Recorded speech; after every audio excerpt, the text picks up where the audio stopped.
Buenas tardes, alumnos del Divino Maestro, del segundo al quinto grado de secundaria. Hoy día vamos a ver otro tema elaborado por los docentes de Ciencia y Tecnología denominado el método científico y el COVID-19.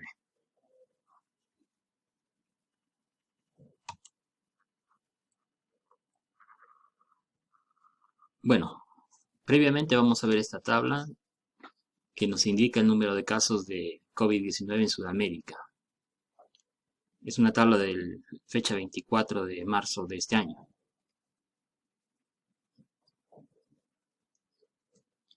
Ahí encontramos al Perú en cuarto lugar en cuanto a casos de COVID.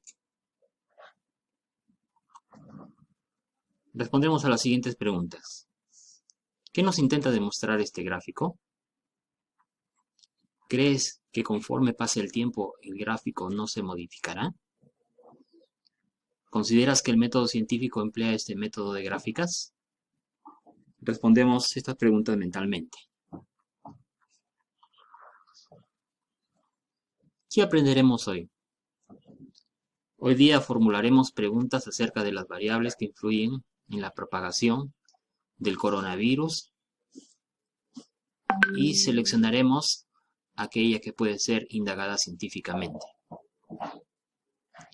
Plantearemos hipótesis en las que establecemos relaciones de causalidad entre las variables. Vamos a proponer procedimientos para observar, manipular la variable independiente y seleccionar herramientas, materiales e instrumentos para recoger datos cualitativos o incluso datos cuantitativos. Previamente tenemos que definir qué es el conocimiento empírico y científico. Recuerden que el conocimiento implica el saber. El conocimiento empírico se obtiene por medio de la experiencia y la práctica. Y el conocimiento científico se va a obtener a través de un proceso de razonamiento producto de haber aplicado el método científico. El conocimiento empírico, como implica la experiencia y la práctica, se va adquiriendo a lo largo de nuestra vida. El conocimiento científico implica que el investigador sepa observar, sepa pensar, sepa realizar experimentos y pueda hacer generalizaciones. Un ejemplo de conocimiento empírico es que todos sabemos que el agua es importante para la vida. Y si el agua está en malas condiciones, por ejemplo, contaminada, puede producir enfermedades. Eso lo puede saber cualquier persona. Un ejemplo de conocimiento científico es, por ejemplo, el elaborar una vacuna contra el coronavirus. Eso lo hacen los científicos.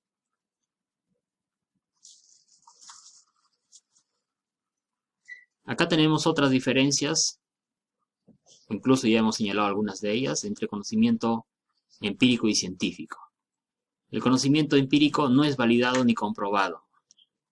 Vale decir, es de cada persona que va adquiriendo a lo largo de su vida. El conocimiento científico puede generalizarse, incluso nos permite hacer pronósticos de lo que podría suceder. El conocimiento empírico nos dice que la experiencia es la base de todos los conocimientos, producto lógicamente de nuestra vida. Y el conocimiento científico se basa en teorías ya establecidas, en leyes científicas. El conocimiento empírico se desprende a través de los sentidos.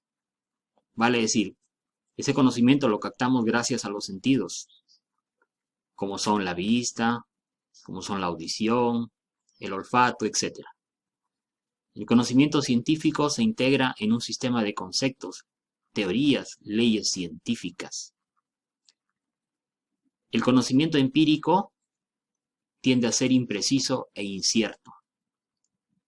¿Qué significa? Es demasiado subjetivo. Para alguna persona puede ser esto, como para otra persona puede ser diferente. Eso depende de la experiencia de cada uno.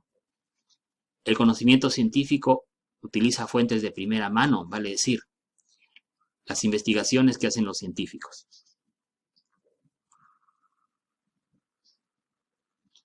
Veamos ahora sí el método científico. Primer paso del método científico, la observación. La observación consiste en fijar nuestra atención en un hecho o suceso de nuestro entorno, o lo que los científicos denominan un fenómeno que va a ser estudiado. Por ejemplo, podemos observar en los medios de comunicación el número de casos de personas que están infectadas con el COVID-19. Paso 2. Planteamiento del problema. El plantear un problema consiste justamente en formularlo por medio de una pregunta simple y clara. Aquello que está relacionado con lo que uno ha observado. En nuestro ejemplo anterior, nuestro problema puede ser: ¿qué relación existe entre el número de casos de COVID-19 y el tiempo? Tercer paso del método científico, la formulación de hipótesis. Es importante que para que un científico pueda formular una hipótesis, se embeba de información sobre el tema que va a estudiar, que lo puede buscar en libros o en determinadas fuentes. La formulación de la hipótesis intenta buscar posibles respuestas para el fenómeno que uno desea estudiar. Vale decir, la hipótesis es una posible respuesta a la pregunta que el científico se ha planteado. El decir que es una posible respuesta no significa que es la respuesta verdadera, porque puede ser lo contrario o viceversa. Esta explicación que hace el científico, o sea, la respuesta probable, le vamos a llamar hipótesis. Por lo tanto, esta hipótesis más adelante tiene que ser comprobada para ver si es cierto o falso. En nuestro ejemplo, nuestra hipótesis puede ser: la relación que existe entre el número de casos de COVID-19 y el tiempo es directa, ya que se podría incrementar si no se toman las debidas medidas de prevención y cuidado. En nuestro ejemplo tenemos dos variables, tanto en la hipótesis que también deben de estar en el problema. Por ejemplo, tenemos la variable independiente, que es el tiempo. Esa variable independiente, conforme va variando, va a afectar a la otra variable que se llama la variable dependiente. Por ejemplo, los casos de COVID-19. En otras palabras, nuestra hipótesis sería que conforme pasaría el tiempo, aumentaría, ¿no es cierto?, el número de casos de COVID-19. Paso 4. La experimentación.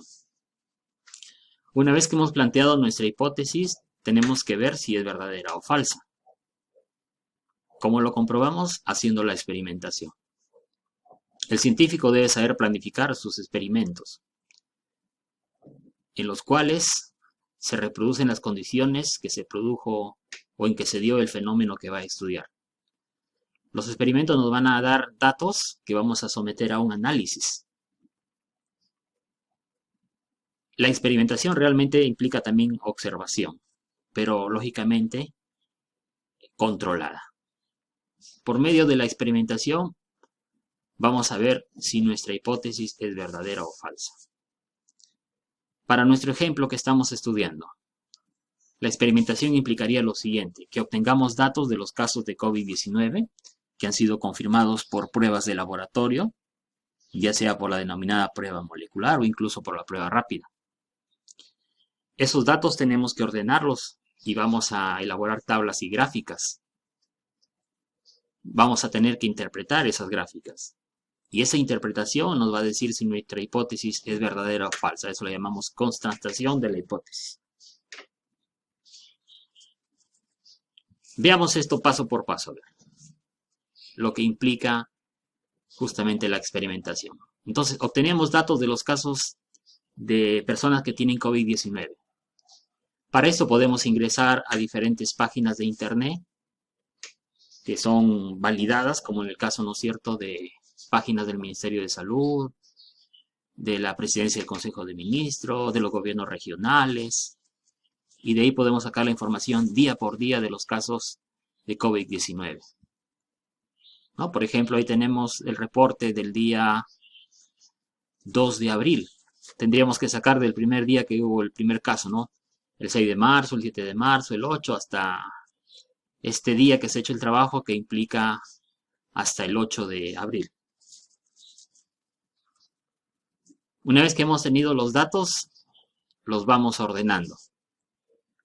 día por día, desde el primer día hasta el día, en este caso, 8 de abril, que es el día 34. Y vamos viendo el número de casos conforme van pasando los días, ¿no? Ahí estamos ordenándolos en tablas. Luego lo ordenamos en gráficos. Acá tenemos un gráfico de cómo han ido los casos incrementándose conforme pasa el tiempo. El número de casos confirmados de COVID-19 versus el tiempo. Y acá nos damos cuenta de que está subiendo y hace una curva. Ya recuerden eso, hace una curva. Ya los casos, para tener una idea, 500, 1000, 1500, 2000, 2500, 3000, 3500, 4000. El 8 de abril aproximadamente hemos tenido 4300 y tantos casos. Pasamos ahora sí a la interpretación del gráfico que hemos hecho. En ese gráfico claramente estamos observando que conforme pasa el tiempo van aumentando el número de casos de COVID-19.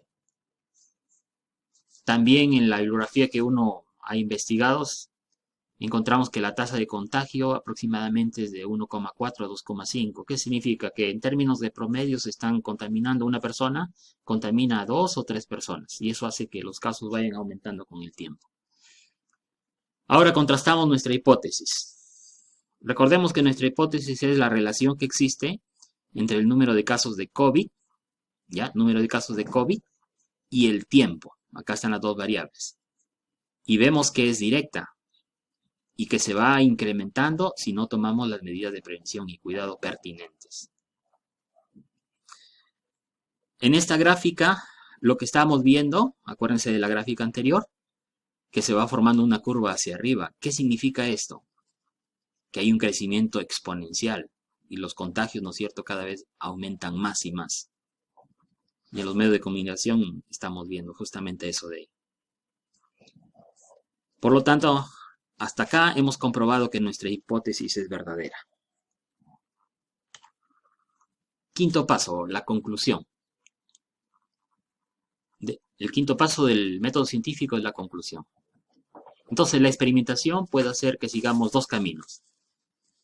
Si la hipótesis no es verificada con la experimentación, entonces tenemos que plantear otra hipótesis, porque es una hipótesis falsa la que hemos conseguido en ese caso, ¿no? En cambio, si la experimentación prueba nuestra hipótesis, nos dice que es verdadera, vamos a realizar una conclusión. En nuestro ejemplo, nuestra conclusión puede ser que el número de casos de COVID-19 se va incrementando con el tiempo hasta el momento, como lo vemos, a una velocidad exponencial. La verdad que no es agradable eso. Una vez que el científico ya hizo su investigación, ya obtuvo, ¿no es cierto?, sus conclusiones, tiene que elaborar un informe de su investigación científica. Algunos lo llaman informe de investigación. En ese informe debe plasmar todo su trabajo que ha realizado. En él, estamos hablando del informe, debe de constar todo lo que ha utilizado y todo lo que ha ocurrido durante su investigación. Este informe debe ser claro y preciso. No debe de llevar a segundas interpretaciones o subjetividades, con un vocabulario y expresiones científicas propias de la materia, propias del investigador, de los términos que emplea, para que otros científicos puedan repetir el mismo trabajo, hacer sus experimentos y lógicamente comprobar si la conclusión que ha hecho este científico es verdadera o falsa.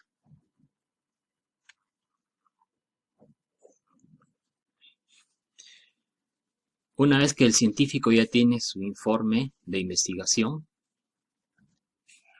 tiene que publicar sus resultados en la comunidad científica.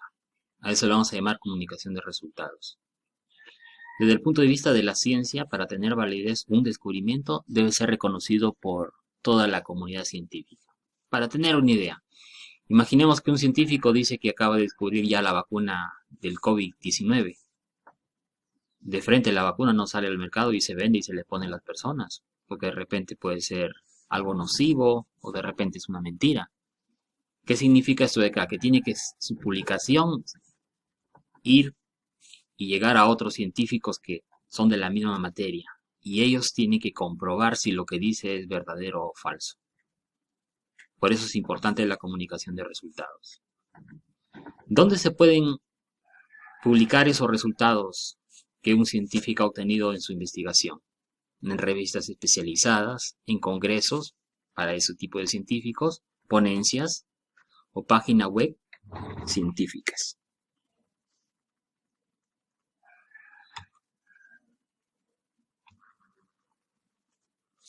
Actividades a realizar por nuestros estudiantes. Bueno, comenzamos con trabajo. Hay que formular preguntas acerca de las variables que influyen en la propagación del coronavirus y seleccionamos aquellas donde se puede hacer alguna investigación científica. Formulan su problema y de ahí plantean una hipótesis en las que vamos a establecer relaciones de causalidad entre las variables que uno desea estudiar, ¿no? Eso podemos encontrar en internet información que nos pueda servir para este trabajo. Por ejemplo, podemos poner en el Google sala situacional COVID-19 en el Perú del Ministerio de Salud y ahí podemos encontrar información que nos podría ayudar para plantear un problema de esos datos que tengamos y de ello hacer una hipótesis. Vamos a proponer procedimientos para hacer una observación, manipular variables, en este caso la variable independiente.